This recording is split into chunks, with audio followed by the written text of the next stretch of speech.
Thanks, Sabrina, and welcome everybody to this very interesting seminar on exercise and mental health.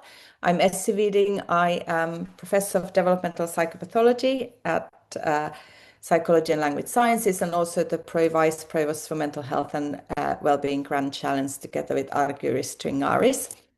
And it's my pleasure to introduce today Dr. Flaminia Ronca and Professor John Roiser, who are going to give a talk each, approaching the study of exercise and mental health from slightly different perspectives, but complementary. I think you'll find out.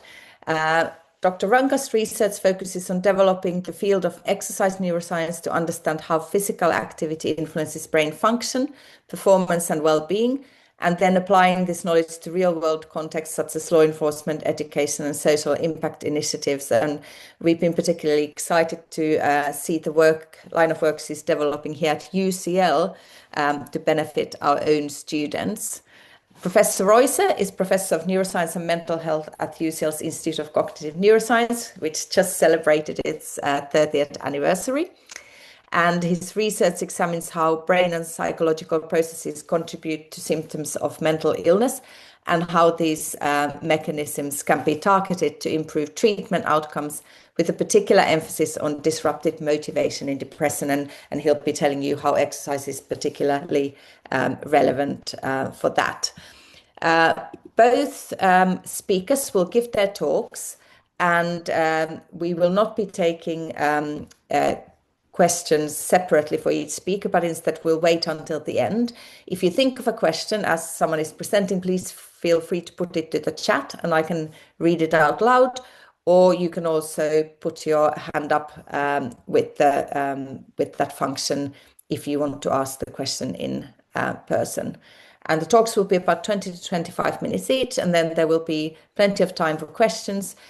We typically can go on until 1:15, but we can also finish a bit earlier if it looks that we're wrapping up earlier. So I will take a judgment call on that depending on how many questions come in. So I'll hand you over to Flaminia for the first presentation. Thank you very much, Essi. So while I share my screen, if I can share the correct window, as Essi mentioned, we're doing some very privileged to be funded to do some very exciting work at UCL, trying to support students' mental health through movement and physical activity. We have just closed that data set, so I'm very excited to be working through that data very soon. We have some preliminary results to show you at the end of this presentation. And before I go into that, I'll give you a bit of a background of how we got to where we are now to hopefully give some context. So this is what a good day in the lab looks like for me. So a lot of what we do is trying to understand how physical activity supports the brain. And when we do brain imaging, we use functional near-infrared spectroscopy, or FNIRS, which uses infrared light to understand hemodynamic changes in the brain. Still trying to understand if we can actually measure the brain during exercise, and some fun signal processing happening there. But essentially, that's what a fun day looks like. And just to show you how easy this technology is to implement in the real world, our PhD, now Dr. Evie Watson, has been using this technology in children and trying to understand how different forms of activity supports the brain. We know that exercise is good for the brain. We know it makes us happier and calmer, and it enables us to focus. But her question really was, is there a difference between fun exercise and boring exercise? Do we need to make exercise engaging in some way in order to support those developmental processes and supports cognitive function in the short term? So this was one of the studies that Evie set up. She measured hemodynamic changes in the prefrontal cortex before and after what we thought was boring exercise, so on the treadmill, versus what we thought was fun exercise in the lab. Of course, running around a completely hazard-free environment, I promise. So the supposed fun exercise was running around the lab catching lights, and you can kind of see one here on the right hand of the screen. Lights would turn on and off, and we had some almost like a pseudo go-no-go task, but with movement involved. So we thought that would engage our children. And the other task on a different day was running on a treadmill. at a specific speed. We thought that treadmill running would be boring, and instead it was apparently the most exciting thing that the children had ever done in that week, because of course they had never been on the treadmill and we hadn't considered that aspect. Long story short, we recoded the data to look at sessions that the children found fun and the sessions that they didn't. And what we found was changes in the prefrontal cortex, engagement, so both functional changes and behavioral changes with fewer commission errors on a go-no-go task, alongside lower activity in BA10, the frontal pole or prefrontal cortex. So our understanding of what's happening here is that somehow an engaging session is enabling them to slow down, focus. The brain becomes potentially more efficient. I know that that's a controversial explanation of what we're seeing there, but in very specific terms, we see lower activity and better behavior after an engaging session. So what we've done going outside of the lab and seeing how we can implement these changes in the real world is we have gone into lots of schools and collaborated with teachers to try to make lessons less sedentary and more engaging. This was a much larger project with 36 schools across London and Greater London. And well, as you can see, this project was focused on decreasing sedentary time and reducing obesity. The intervention was successful in reducing obesity in schools that took part in the intervention. But one of the things that we did as part of this was try to understand whether we collected some self-reported data to understand physical activity engagement in the children. And what you're seeing here, red is for girls and blue is for boys, and they're self-reported based on a questionnaire. Self-reported engagement in physical activity starts quite high in younger years, and then it starts to decline as children age. And if we focused and zoomed in on sport participation specifically, so organized and structured physical activity, we see higher level, we say the same trend, but higher levels in boys consistently across every year compared to with girls. This isn't exactly novel information. This follows patterns of many other studies in the literature. We know that as we grow and as we develop, our activity levels start to decrease.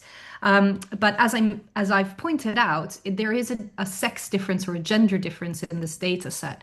And again, there's quite a lot of data across the literature that does point out to challenging patterns in physical activity levels in girls, specifically as we develop. And if we look at what epidemiological studies are showing us, if we base our, let's say, classification of activity levels on the WHO guidelines, which is 150 minutes of moderate to vigorous physical activity, only 38% of girls in younger ages, so preteens, meet the guidelines, according to a large number of epidemiological studies that have looked at this across the world in different countries and different cultures, even though most of them understand the importance of being active. Once we hit adolescence, 5% of teens meet these guidelines. So that's the worryingly low level of engagement in what is meant to be a standard level of activity that supports our physical and mental health, even though, again, many of them want to be active. And without going into details, but that specific developmental stage is quite challenging for girls, and that does impact their ability and willingness to engage in activity. And then that kind of comes back up in later adulthood, but not enough. So the trend that I mentioned earlier in declining levels of activity continues into our early adulthood, specifically in university students. So here we have several data sets that have, again, a systematic review that's looked at across the world. More than 50% of university students are not active enough to gain health benefits. So that's an even lower standard than what we have at the top of the slide. And if we look at some objective measures of this data, we see that that trend that we noticed earlier, declining levels of activity, continue to decline after teenage years in early adulthood. And there will be elements of this, of going to university, new responsibilities. Some students are juggling jobs and their studies. They might have caring responsibilities. And it's a new phase of life that's very complex. And if for some students, physical activity is not the priority, and that's the thing that takes the backstage. And what's interesting is that there are different profiles of, let's say, disengagement of activity as we age.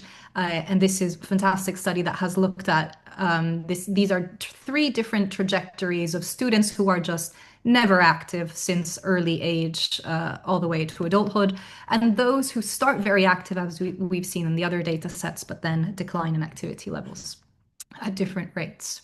So coming back to UCL, we wondered what this might look like in our students. These pictures are just to illustrate what something called a VO2 max looks like. These are police officers being tested, and these are students in the lab doing a teaching session.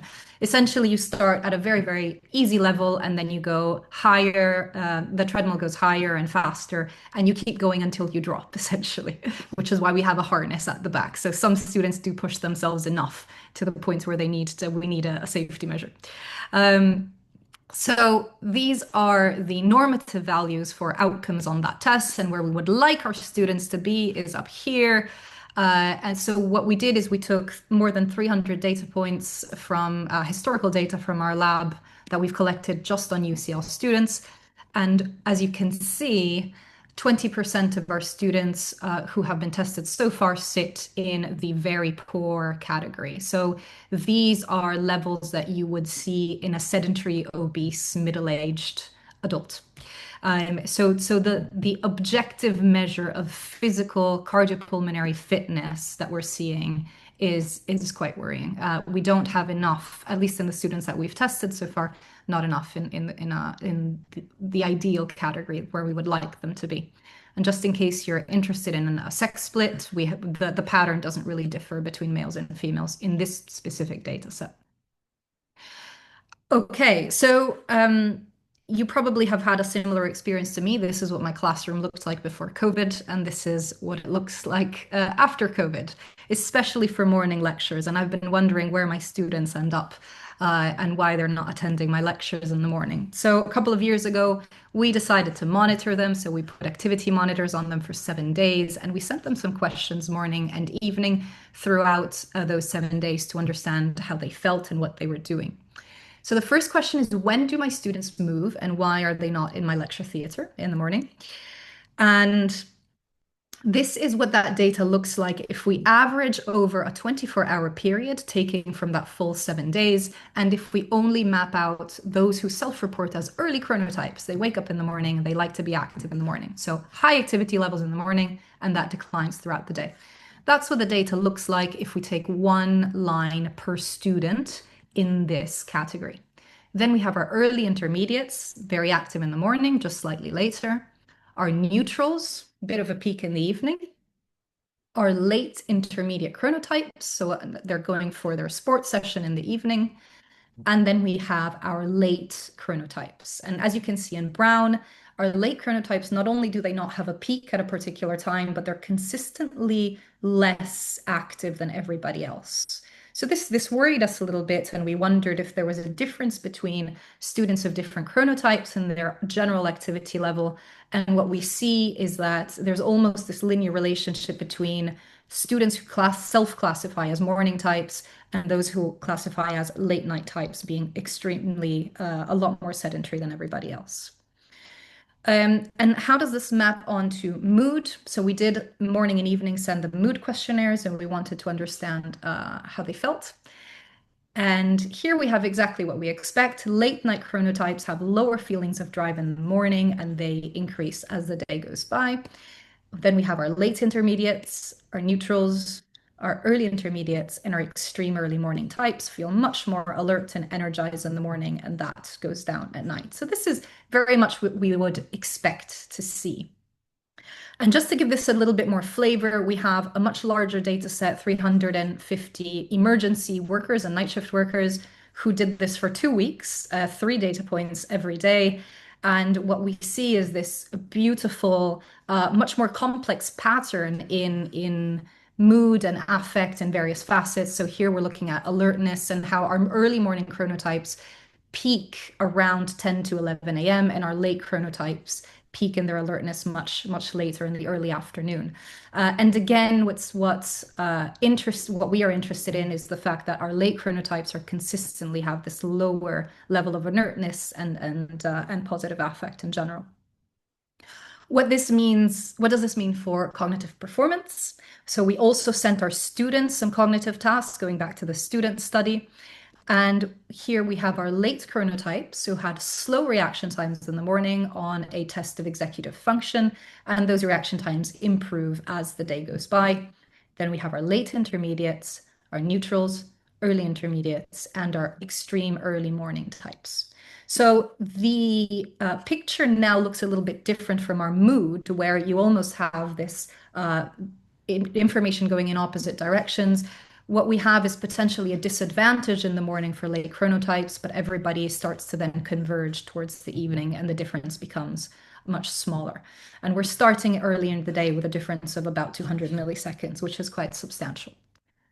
The errors on the task look very similar. Again, early morning chronotypes are making more errors and slower reaction times in the morning, and then everybody seems to converge in the afternoon.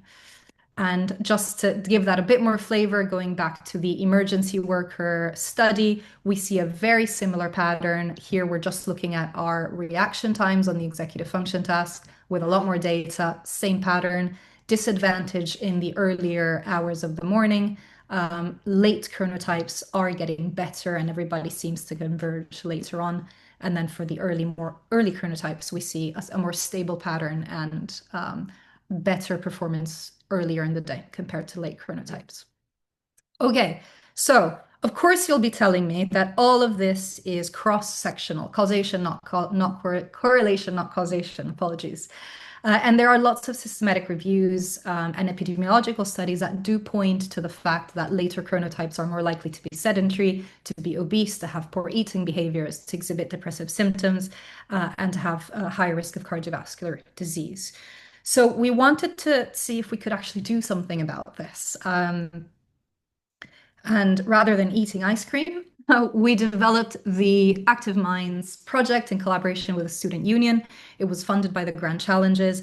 And the purpose was to see if we could do a very, very simple intervention that is ecologically valid to try to modify our students' mood in the morning and cognitive function in the morning. It was a project by students for students. A lot of consultation went into this. It's been 2 years in the making, and I'm incredibly grateful to all the students who have taken part, either using this as their research project and helping us develop the intervention and mine through the data. So here's some preliminary results from the project. This is what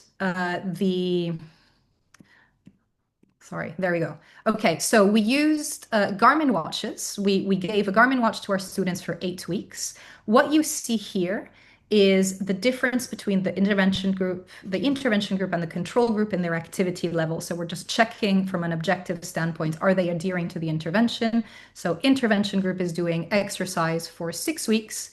And before and after, we have week 1 and week 8 are just monitoring weeks with no instructions. So baseline and cognitive testing. The instructions in the intervention were that students had to complete 15 minutes of physical activity within 2 hours of waking up. It doesn't matter what time they wake up, they just have to do 15 minutes within that 2-hour window. And it doesn't matter what type of exercise they do. And that for us was very important, because a shortcoming of sports medicine and sports science is that we prescribe what we know is the correct intensity and duration of activity to obtain a certain output. But that doesn't necessarily mean that that's going to endure in a sustainable change in that person's behavior. So we decided to say, you know what, do 15 minutes of something, it doesn't matter what you do. We did not ask them to change their sleep schedule, and then we monitored them again after 6 weeks. So very preliminary outcomes. We had nearly 800 students sign up to the study. 100 have finished so far. The reason you have such a big change here is that it turns out that most of the students who signed up to be part of the study were either too active or too happy to be eligible to be part of the study. So once exclusion criteria was applied, we had far few eligible students. The vast majority of those who expressed interest were female, which is another interesting piece of information for us, given what we saw earlier in participation rates. So adherence check, this is just to show from a self-reported perspective, our intervention group are definitely saying that they're doing what they're supposed to do. So we're very pleased with that. And once we check the wearable data from an objective perspective, we're also seeing the intervention is working. They're following the instructions. They are being active early in the morning. From a chronotype perspective, one of our hypotheses was that moving in the morning would shift students' chronotype towards being a bit more early morning types if they were late types. And so far, preliminary results do seem to suggest that from a self-reported perspective, the intervention group reports feeling they score higher on the morningness scale than the control group. We sent them those questions on alertness every morning in week 1 and week 8. And what we see is our control group actually shows a decline in alertness in the morning, and our intervention group showed an increase in alertness in the morning. So I was very pleased to see that. And that does match changes in executive function. So this is statistically significant. And what we're seeing is faster reaction times in week 8.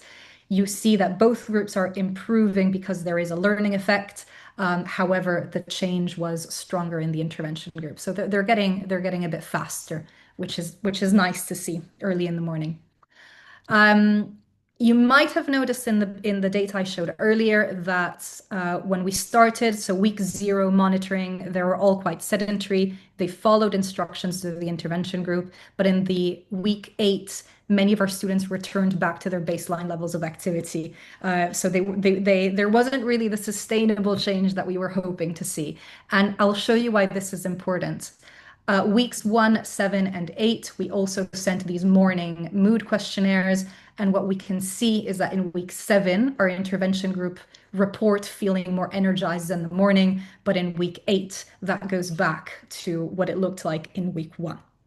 Same thing for sleepiness. We see that week 7, intervention group are feeling less sleepy in the morning. Week 8, it goes back. Same thing for stress, lower stress in week 7 when they're still exercising. That goes back, it reverts back to week 1 levels in week 8. So I think what this is telling us is a very interesting and complex interaction between long-term and short-term effects of exercise. And while overall effects of well-being and alertness and morningness do change in the longer term, what we do see is that the daily effect might be lost as soon as we revert back to our sedentary behaviors. So that sustainable change in physical activity is important. There's an improvement if we increase our fitness. However, the benefits are quite short-lived, and we need to keep exercising every day. Wearable data analysis yet to come. We're very excited to get through that. And I think I should hand over to John Roiser to follow up. And thank you very much for listening. Huge thanks, Flaminia, for a really lovely and clear talk with very interesting data. I've certainly been scribbling questions that I have, and I'm sure others have too. So just to remind everyone that you can put questions in the chat, and we will be taking them in the end. And I will now hand over to Professor John Roiser for his talk. Thanks very much, Essi.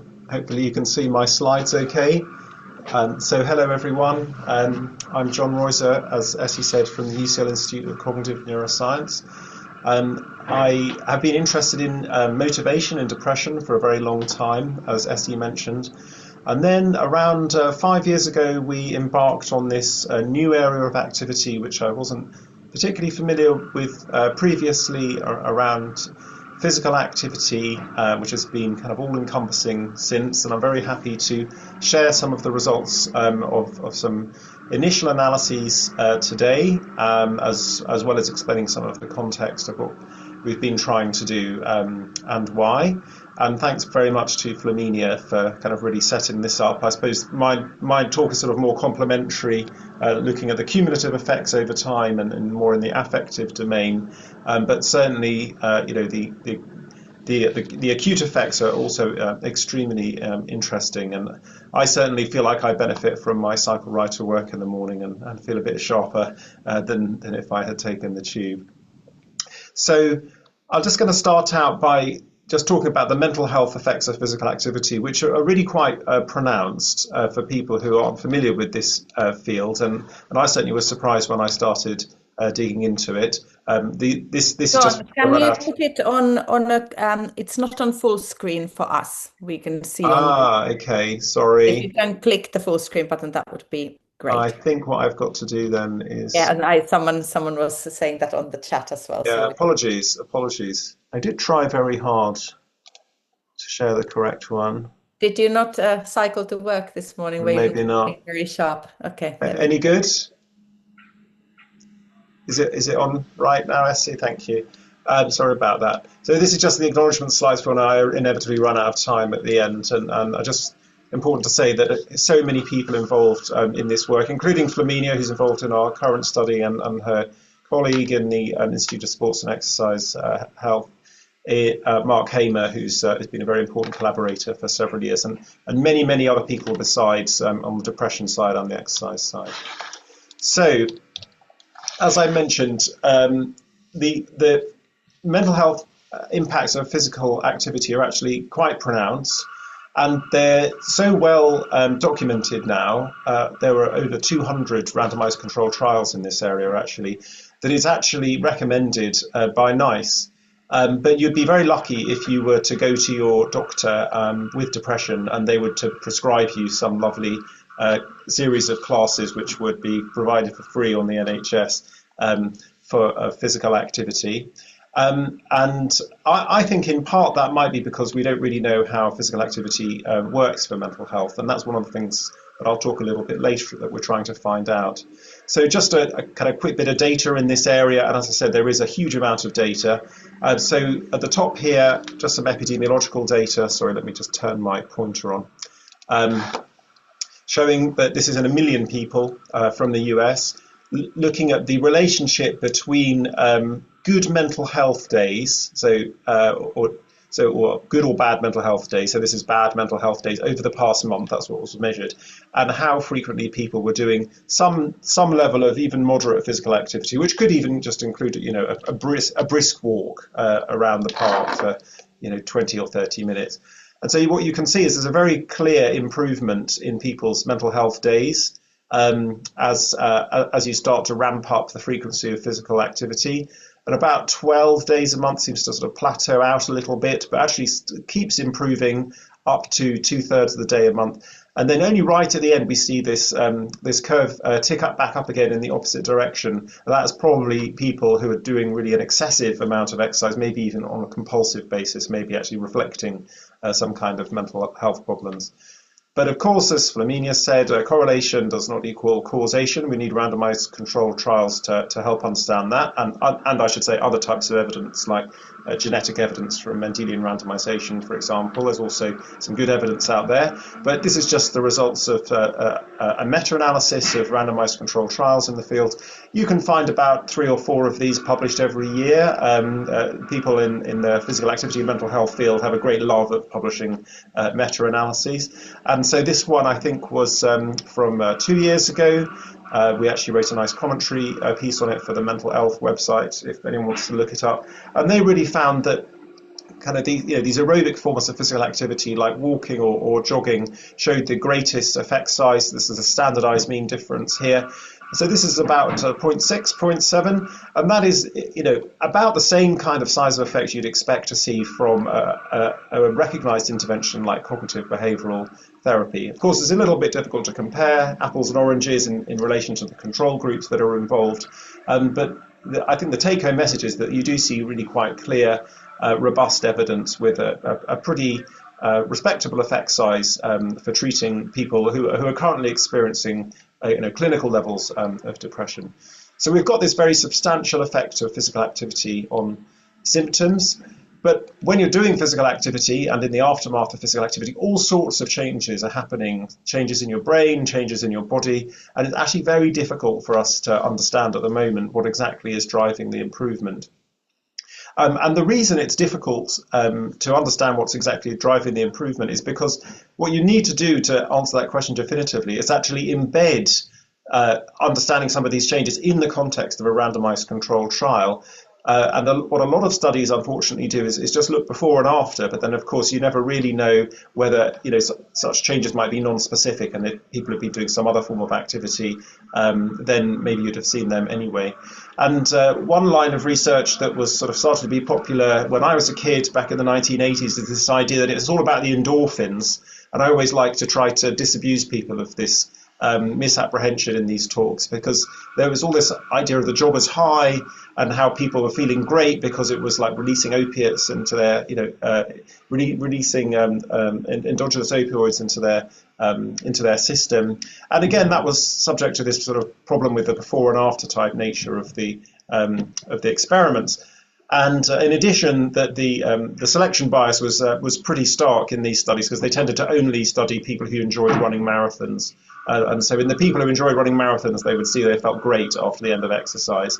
Now we've completed lots of exercise interventions in our depressed participants. I can definitely confirm that most participants do not feel great immediately after they finish exercising. Unfortunately, most of them find it a bit of an unpleasant experience.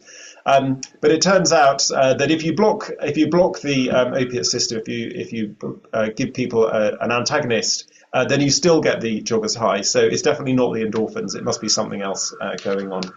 We'll come back to that in the questions if people are interested.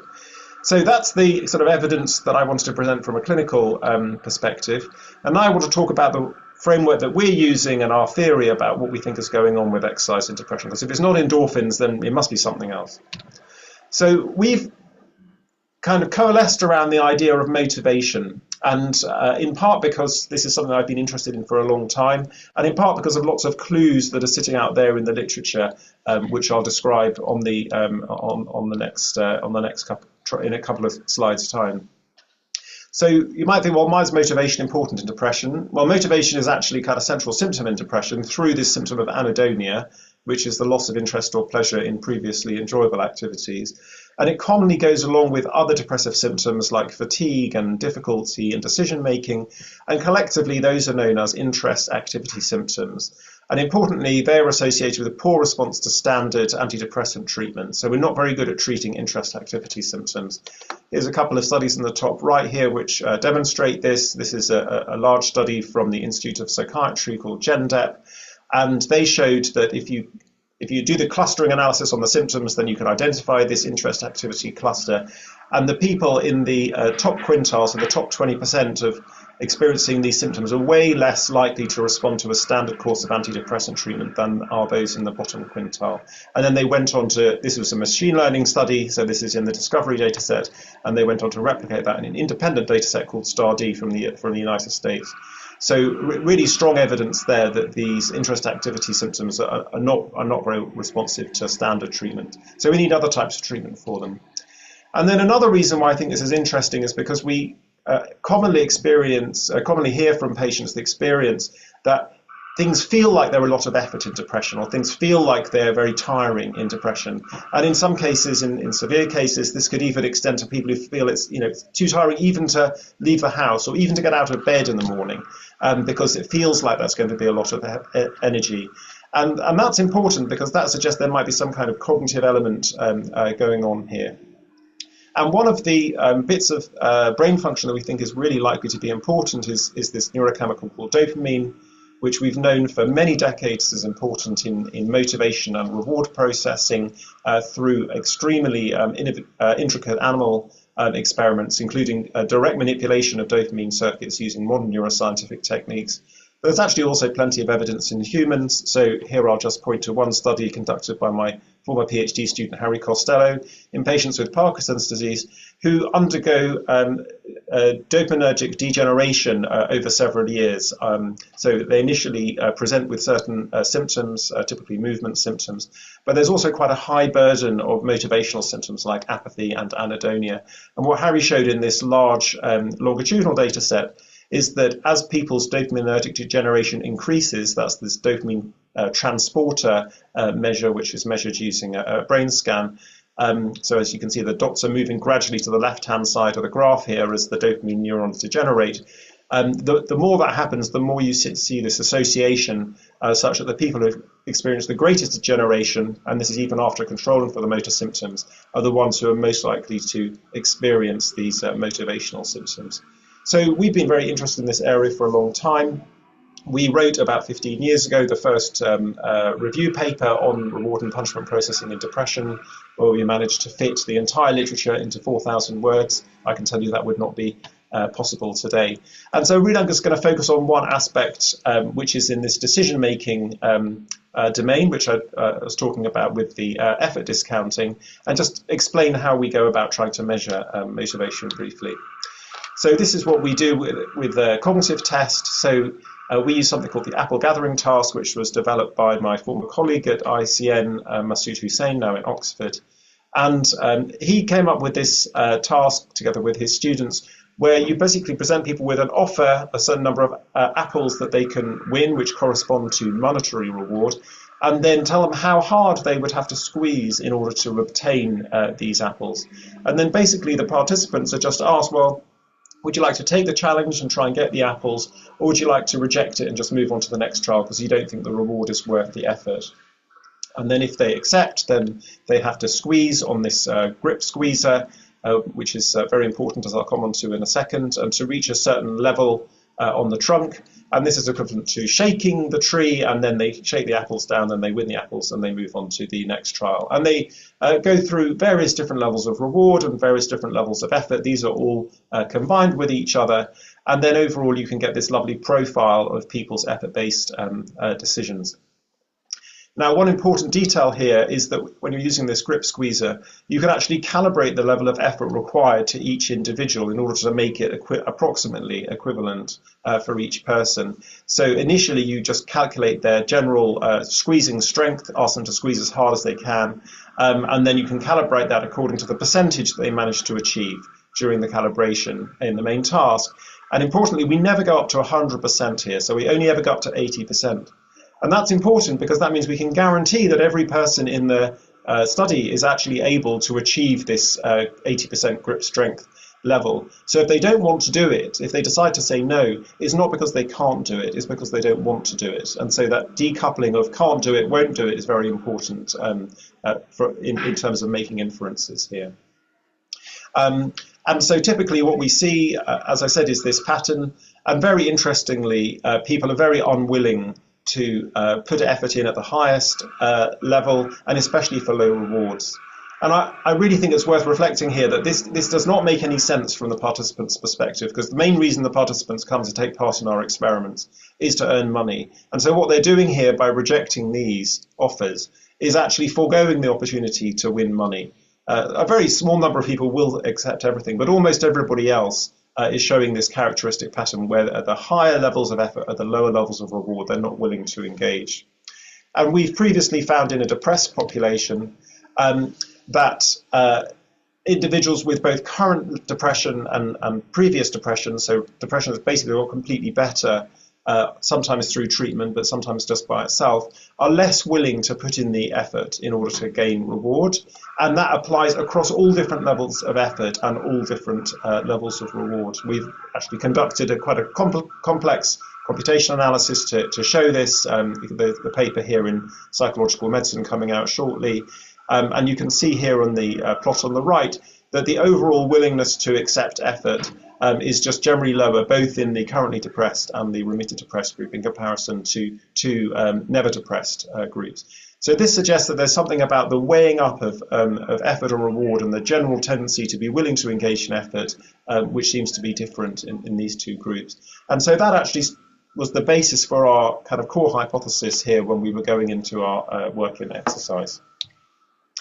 Okay, so we were thinking about this and thinking about all the different things that exercise does. And so one of the things that exercise does is actually increase dopamine release, and that's very important. And that's been shown in animals very robustly, and also a few studies in humans using brain scans like positron emission tomography. But another thing that it does, which is really interesting, is actually reduce peripheral inflammation. And so inflammation is obviously very important, in general physiology, and we have reports of up to 1/3 of depressed patients actually experiencing a chronic level of elevated inflammation, not to the same degree as you would get when you've contracted a virus, for example. It's not like a spike, but it's like the inflammation never quite comes back down again. So people typically use a level of this C-reactive protein, which is a general indicator of inflammation of 3, and about 1/3 of patients will score above that. Suggesting that they are experiencing some kind of chronic inflammation. So we can look at this from an epidemiological point of view. We can look at it from an experimental point of view. So my collaborator on our work at the moment, Livia Carvalho, had this lovely paper a couple of years ago looking at an epidemiological cohort study longitudinally. And she was just looking at incidental infections. So people who just contracted a virus or a bacterium of some sort, and just counting the number of times when they were inflamed. So here, or either on 0 occasions, or 1 occasion, or 2 occasions over the past 4 years. And then looking 4 years later, which is really quite a long time, they found that people, and especially those who'd been inflamed on at least 2 occasions, were far more likely to report these symptoms of depression, including in particular these kinds of motivational symptoms like a lack of enjoyment, feeling like everything was an effort, very relevant to our work there as well, and feeling like you couldn't get going, but also things like feeling lonely and feeling unhappy. So this is sort of suggesting this relationship between inflammation and depression. And then you can also actually manipulate inflammation experimentally. So you can take a chemical which is produced by bacteria, which the body recognizes and then launches quite an acute inflammatory response, like you've contracted an infection. And this will really get the immune system and the CRP to spike. And using this same task as we were looking at in the previous slide, my colleague Masoud Hussein, who I mentioned, collaborated with a group in the Netherlands to show that people are less willing to exert effort after they've been given this inflammatory chemical in comparison to receiving just a placebo in a blinded experimental medicine study. So we can see that there's this relationship between inflammation and motivational symptoms, and inflammation and this effort-based decision-making. So this prompted us to think about what might be going on with exercise, because if exercise is anti-inflammatory and if exercise boosts dopamine, well, maybe exercise might be having a specific effect on the motivational symptoms in depression. And this is an idea that we've put forward in a review article in the last couple of years. My postdoc here, Emily Hurd, led on this, and it was basically the idea that motivated the study that I'm going to show to you in a minute. And our idea is that through the effects on peripheral inflammation, what physical activity does is actually to increase dopamine transmission, which then changes the brain's reward circuit, which is implicated in effort-based decision-making and other types of reward processing as well, and therefore makes people more willing to exert effort, so changes the way in which their brain calibrates whether the effort is, whether the rewards are worth the effort or not. And then ultimately that actually leads to improvement in symptoms, both in motivational symptoms such as anhedonia and probably fatigue as well, but also might have a role in terms of understanding cognitive impairment in depression, which is also quite marked. I won't go into it right now, but it's a subsidiary hypothesis because there's probably a very strong relationship between cognitive impairment, especially subjective cognitive impairment, and motivation. So this is the idea that we kind of set out to test. And this was a study funded by the Rose Trees, who are a medical charity in the UK. And this is run by Emily here and also Ashley Slilina Davis, who is both of whom are still working in the lab on our current exercise work. So this was actually a study done largely in UCL students. You can see the mean age is pretty young, kind of mid-20s, and overwhelmingly female, actually. And what we did was to recruit people not with clinical depression, but with at least at least a low level of depressive symptoms. So we've used the PHQ-9 here, and we're looking for a minimum symptom level of 5. A GP would start to think about prescribing some treatment at about a level of 10 on the PHQ. And so Emily and Ashley, over 2 years, heroically recruited 150 people with at least a low level of depressive symptoms, and about 120 of them attended at least one of our activity sessions. And it was a randomized study, and what we tried to do was to have a control group that sort of was as closely matched as possible to the intervention group. So the intervention here is aerobic, moderate to vigorous physical activity, and people attend 3 times a week in supervised classes, and this is again at the ISCH where Flaminia is based, in a gym. And then we had a kind of stretching and relaxation, a bit like a very mild yoga intervention, again in a group format, again 3 classes of 45 minutes each per week, which we asked the participants to attend. And they were to do that for 4 weeks. So if they managed to attend all the sessions, then it would be 12. And so that's a sort of standard intervention designed for physical activity and mental health. But the difference in what we did here was actually to try to look at the mechanism at the same time. So we took a variety of different cognitive measures, both at baseline, so before randomization, and then every week to the point where week 4 is nearly the end of the intervention. And so we're measuring those, and we're measuring at the same time symptoms, especially the motivational symptoms like anhedonia, which I mentioned before, measuring physical fitness before and after, and then in a smaller group of participants, in a subset, about half of these participants, they also did a functional magnetic resonance imaging scan so that we can have a look at the brain circuits that are involved in motivation and effort-based decision making. And all the way through, on a daily basis, people are reporting twice a day using an app, basically affective scales, Likert scales, and they're also continually wearing accelerometers to monitor their movement levels. So quite a complicated study, an amazing effort that Emily and Ashley put into to pull it off. I'm just going to present some preliminary data.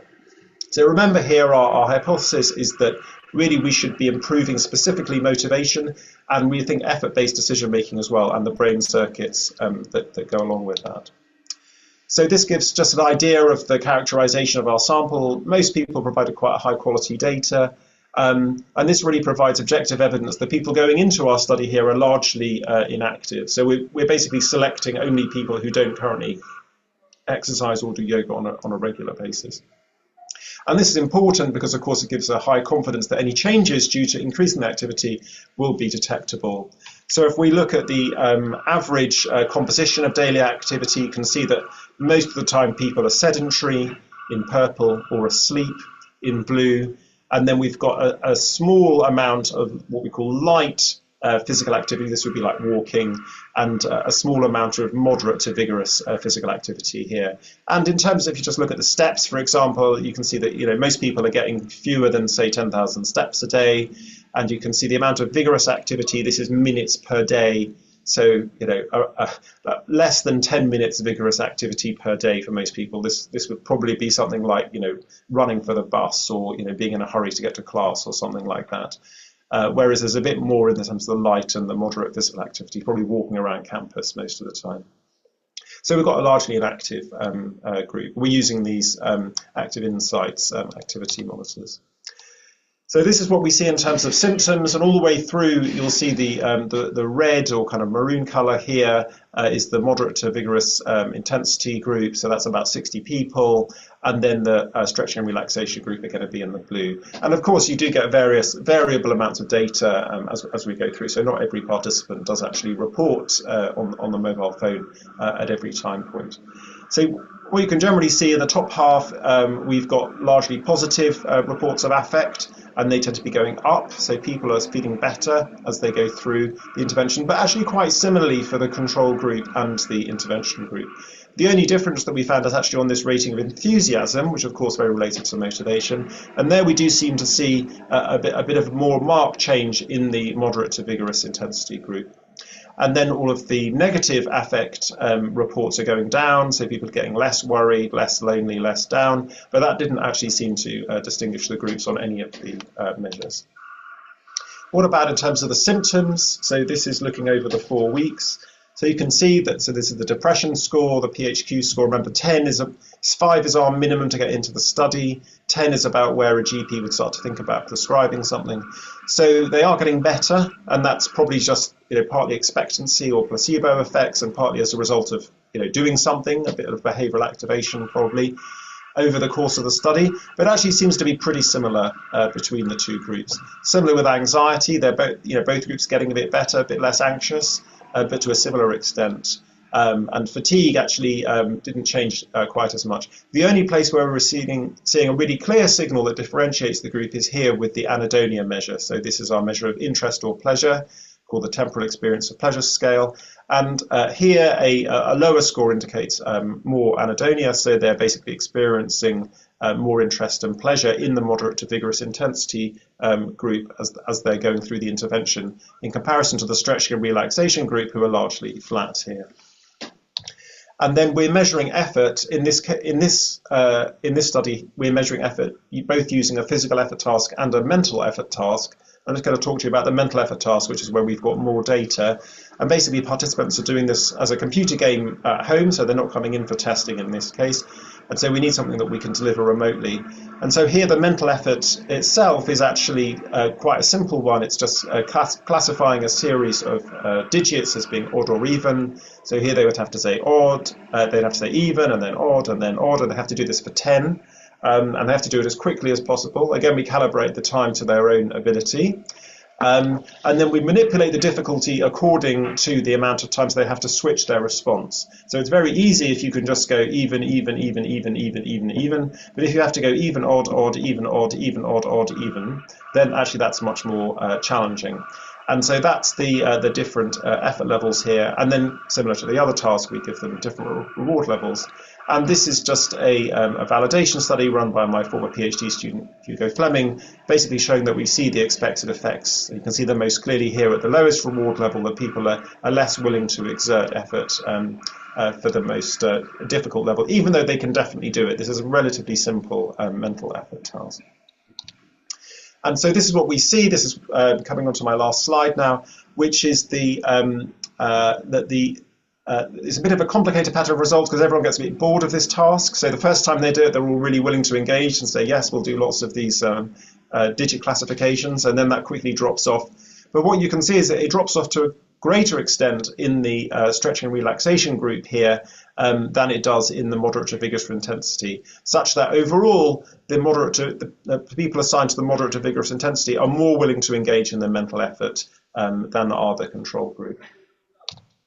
And then this has led on, so two really interesting results here, and this has led on to a very large study which we're currently collecting data for. The slide's now a bit out of date since I last gave this talk, so we actually randomized a few more people in this. We have randomized over 100 now.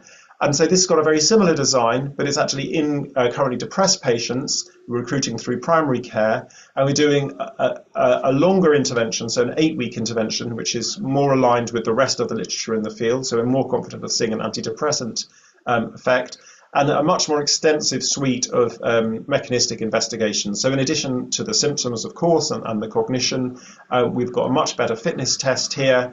We're doing biological measures to directly assess inflammation from blood samples. Everyone's getting an fMRI scan before and after, and some people are even undergoing a dopamine PET scan to see whether we'll see those changes in the dopamine system.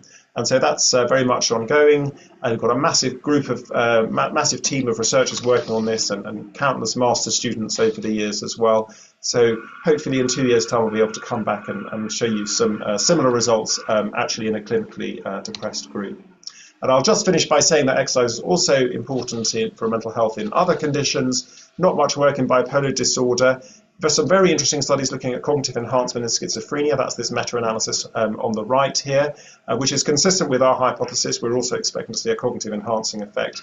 And then there's been this, it's worth saying in aging, I know it's the opposite end of the age spectrum life course from the focus of this seminar series, but there does seem to be some evidence that you can slow the rate of hippocampal atrophy in healthy aging with a course of several months of exercise. That's this Erickson paper down here. Some really very convincing effects with MRI. So I'll just finish there. Sorry if I've gone a little bit over. This is the amazing team, so a huge amount of work going on here. And if you're interested in hearing more about these ideas and more about the study, then there's a QR code here to an interview that I did with the Wellcome Trust for their podcast, Welcome at Funding This Study, called When Science Finds a Way, where we go into a lot of this in a bit more detail. And with that, I will end. Thank you very much. Huge thanks, John, and huge thanks again, Flaminia. And we can open the floor for questions now. There have been a couple of questions in the chat that Flaminia has already answered, and I might take the chair's privilege to follow up on one of them. So Cassia was asking whether the reversion of the effect that you saw in terms of the benefits from the exercise was affected by exams or deadlines, and you said that there was a sort of maybe a confounder that there were exams. So do you have a sort of a sense that, is this just the exams, or is it also that people stopped exercising? And I guess my other question is that if the effects were so positive, why did people not sustain them? And what can we do to promote that? Goodness, yeah, very, very useful question. So a couple of things. One exciting thing I haven't shared yet, because we're trying to make sure that we analyze that data properly. We are looking at interactions with personality. So even though we do see this potential slight increase in stress because they're going into exam period, if we interact that with neuroticism, participants in the intervention group, so participants in the control group who scored higher on neuroticism were a lot more anxious and stressed at the end of the intervention in week 8.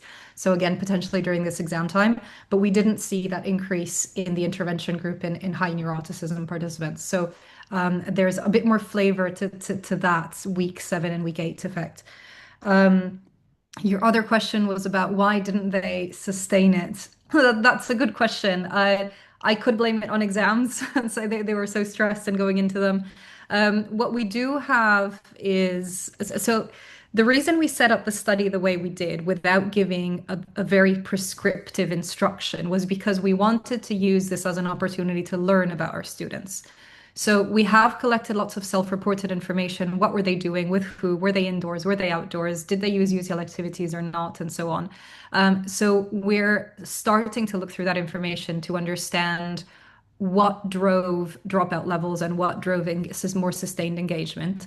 So far, we haven't found a pattern, which might be interesting in itself. Maybe the type of information we have at the moment doesn't enable us to predict who's going to drop out and who won't. So I guess watch this space. Give us another month to get through that self-reported data, and hopefully we can answer that question. Great, thanks, Flaminia. There's another question in the chat. This is for you, John, and it's whether you or anyone else or you know of available data on the effect of physical activity on people with autism or ADHD. And I guess from my point of view, it could be about mood for these people or in terms of core symptoms. Yeah, honestly, in ADHD, the literature is much smaller and it's much more focused on children because historically ADHD has been recognized much more in children. There is reasonably convincing evidence which is sort of around, I guess, attention, scholastic achievement, that kind of things, the idea of kind of cognitive enhancement, I suppose, which has been the main focus, and in terms of inattentive symptoms, that there is some efficacy. I wouldn't say it's quite as strong as the antidepressant effect cumulatively, and a lot of it has looked kind of at the acute effect, so immediately after a physical activity session. But even cumulatively, there is some evidence of improvement in ADHD symptoms as well, albeit, as I say, largely in children. Great.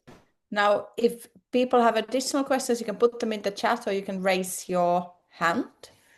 And while I wait, I might prod you, John. This might be a very unpopular question, but I'm sure people ask about chronic fatigue. So we have individuals who have had viral infections, presumably the inflammation has gone up, and who then afterwards feel like it's very, very hard and very effortful to do anything. And of course, you can imagine there being also this sort of vicious cycle where if you then don't do anything, you remain more vulnerable to infections, your inflammation remains high. There's some, I know, controversial research that shows that increasing effort little by little can have beneficial effects from RCTs, but this is research that also wasn't particularly well received. So what's your thinking of kind of overlap there, and obviously to the extent that you dare to say anything? I'm very happy to comment on it. I actually think it's a fascinating area.